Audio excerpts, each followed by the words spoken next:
Ram, and what's it like to tell this story? Because you're the one, your words are the ones that are the conveying, and I think to hear from your perspective, as a journalist, but also as a man, a person who's written a book that says, living with my husband and other animals. I think people want to hear what that's like. Well, you could just ask your wife, I'm sure she would.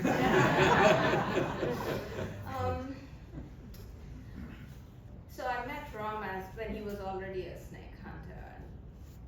I think Naya mentioned how difficult it is to see someone you love dealing with something that's dangerous. You don't know when there could be a mistake. Not necessarily your father or your husband, but anything could happen. They say a snake only bites in self-defense. But how do you know? It's a subjective feeling, right? Like snake hunters are often in the personal space of a snake, and you don't know when the snake has had enough and when it's going to say, that's it, I'm going to solve this problem by biting this person.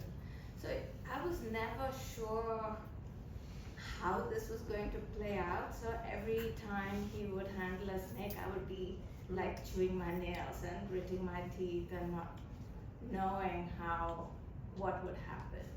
And I think slowly I gained confidence in both snakes and Ram, but it never, I used to have nightmares, and when I started working with Ram, he had just started working with king cobras, and he was collecting this, I think, a stable of 7 or 8 king cobras, and each king cobra had a room, literally like a stable, like stalls with a common outdoor area where they would be exercised.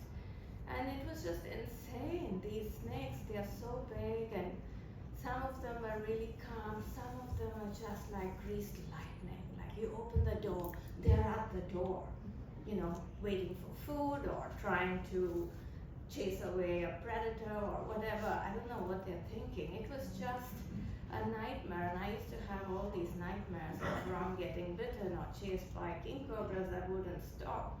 And then he decides to make a movie about king cobras, which means even more tension because we are like trekking over hills, into valleys, far away from the road, and he's allergic to venom and anti-venom.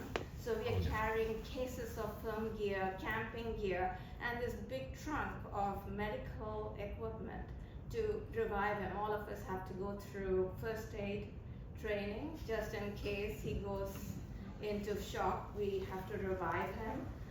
And I'm thinking, this isn't going to work. How many minutes do we have after he gets bit? And how do we transport him to the road? And then it's several kilometers to the hospital. This is just insanity. But that's his life, and I've just come halfway into his life, and I can't keep saying, I don't want to do this.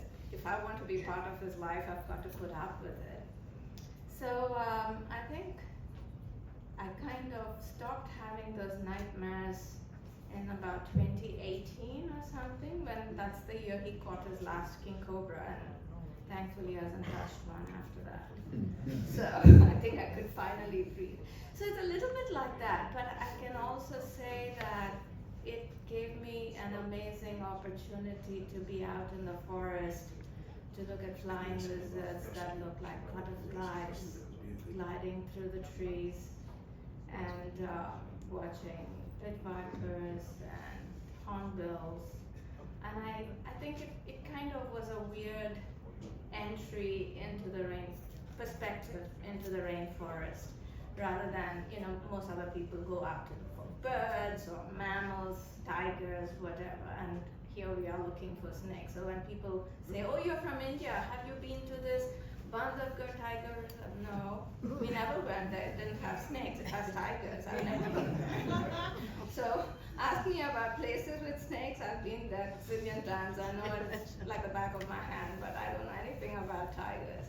So that was my life until about 2004. I used to be Ram's secretary as well. So I used to write sometimes reply to letters on his behalf using his voice. So a lot of people didn't know it was me writing the letters, and that was really useful writing this book because I could just slip right into his voice and write the stories. But that doesn't mean that Rom didn't have a role, because everyone saying I wrote the book, that's not true at all. It's very much his story, it's very much his words also, because we would record his voice and narrating the story. That was my rough material to work with. So, does that answer you? No, it kind of answers my question, even though you're cutting yourself short, because Ram told me verbatim, no, Janaki is the reason this book is here. So he made that very clear, so you're being very humble, but I'm going to make that point. Didn't you have to decipher little teeny tiny notes? Yeah, Stacks of show them your notes. old little, not ripped up, Yeah. like, there's the book, right? Actually, this is my brain. These are yesterday's notes, folks, and I've crossed out most of them because they either got done or written down in my second notebook, and, which we'll get to. I was gonna say, then, It drives her nuts, but look at her, she's, still sane. I would say one of the things that I've learned, and I think both Ram and Janaki just reflected perfectly, is there's something about the Indian culture. There's a peacefulness to it that is very, it's infectious and it's calming. You know, like Ram said, he's went into the war, into the army, but he's never been a fighter in that respect. And the times I've seen Ram, I don't ever see him get freaked out about anything. He is just Mr. Calm, mellow. We can do this, and I wish I could be more like that, because I'm kind of the opposite. I'm a whack job. But it's something to be said about just that aura that you reflect that is very, very beneficial to everything around you. And one of the wonderful things that Ram has began over in India is in Agumbe, his research station that he founded. They do a king cobra rescue, and many times king cobras are in urban environments. They're in people's kitchens, they're in their roof, and king cobras do not kill people. They're capable, but they do not infect. I'll let Ram expound on that a little bit, because he's working on a paper about that right now.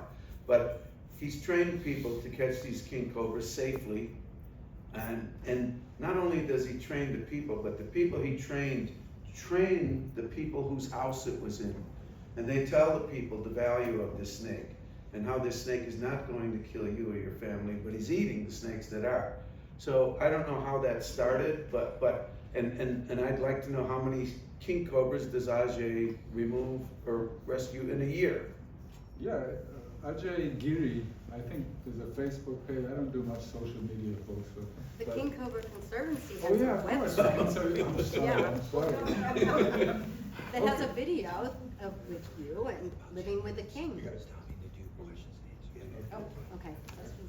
Yeah. Anyway, but you can see a lot there. Yeah. We don't always update it like I should, because so much is happening so fast, so. Yeah, so when Ajay gets a call for a king cobra rescue, he goes there, and invariably 100 people will show up, action, action, and he'll very calmly catch the king cobra and then give a little lecture to the people and then spread the word. This king cobra didn't come there to harm you. He came there because he needed shelter, or more often he was looking for the rat, snake, or the cobra that's coming to your house because you've got rats in your house. And you keep the rats away, and you'll keep those snakes away, and the king cobras will stay away. So all this is part of the educational tour that he gives when he goes to catch a king cobra. But it's dramatic as hell, because the king cobra sits up